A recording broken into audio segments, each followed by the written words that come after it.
Un bâtiment professionnel inscrit au bilan est rarement un actif qui travaille. C'est le plus souvent du capital gelé, immobilisé pendant que le besoin en trésorerie, lui, augmente. Votre comptable l'appelle immobilisation, votre banquier l'appelle garantie. Les deux ont raison, et c'est exactement ce qui rend l'opération possible.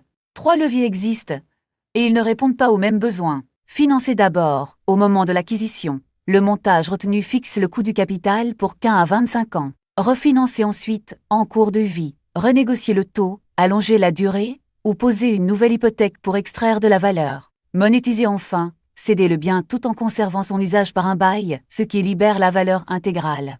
Le refinancement consiste à demander une nouvelle hypothèque, à un meilleur taux ou pour un montant supérieur à la dette résiduelle.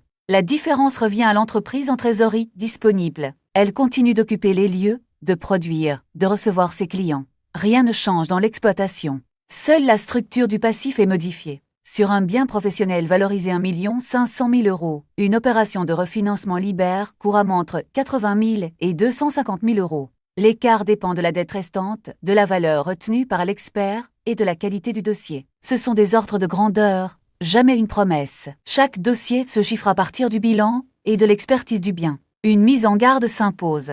Extraire du cash de ces murs reste de la dette, et cette dette est garantie par l'outil de travail. L'opération se justifie par un emploi identifié et rentable, jamais par un simple confort de trésorerie. Le loyer ou la charge nouvelle doit tenir dans les hypothèses bases du prévisionnel. Un crédit vous engage et doit être remboursé. Un patrimoine immobilier au bilan n'a d'intérêt que s'il sert la stratégie de l'entreprise.